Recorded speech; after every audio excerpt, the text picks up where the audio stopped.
नमस्कार। आइए आज जानते हैं एक बहुत ही इंपॉर्टेंट पहलू को जिसको हम लोग कहते हैं वॉलंटरी ब्लड डोनेशन।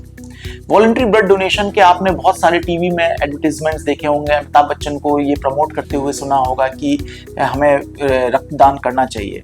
लेकिन एक जो बहुत ही इंपॉर्टेंट पहलू है कि क्या आपने कभी सोचा है कि अगर हम वॉलंटरी ब्लड डोनेशन के लिए ना जाएं तो शायद सारी ब्लड डिसऑर्डर की जो ट्रीटमेंट है वो स्टॉप हो जाए।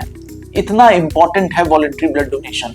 जैसा कि इसको मैं सिंप्लीफाई करके समझाता हूं कि हमारे यदि नॉर्मली हेमाटोलॉजी में करीबन 30 से 35 टाइप के ब्लड कैंसर्स होते हैं और सारे ब्लड कैंसर के ट्रीटमेंट में कभी ना कभी ब्लड की आवश्यकता पड़ती ही पड़ती है, यानी कि ब्लड चढ़ाने की मरीज को जरूरत पड़ती ही है।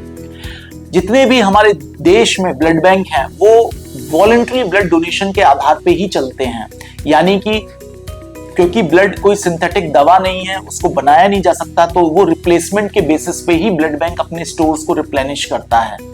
आप इमेजिन करिए कि अगर हम में से कोई भी ब्लड डोनेट करने के लिए आगे ना आए तो सारे ब्लड बैंक्स का स्टॉक, ब्लड का जो स्टॉक है, ब्लड प्रोडक्ट्स का जो स्टॉक है, प्लेटलेट्स का स्टॉक है, प्लाज्मा का स्टॉक है, सब धीरे धीरे करके डिप्लीट होने लगेगा और शायद हम किसी भी सर्जरी के लिए नहीं जा पाएंगे, हम किसी भी ब्लड कैंसर के ट्रीटमेंट के लिए नहीं जा पाएंगे, हम किसी भी लाइफ सेविंग ब्लड की जिसमें जरूरत पड़ती है, किसी रोड ट्रैफिक एक्सीडेंट में अगर ब्लड की जरूरत पड़ती है तो उसमें नहीं जा पाएंगे।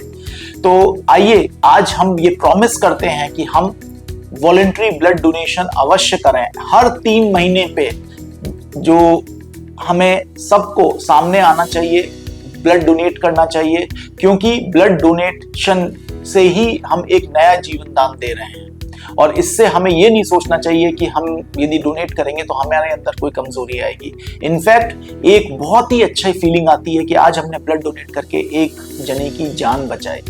तो donate blood, save life. Thank you.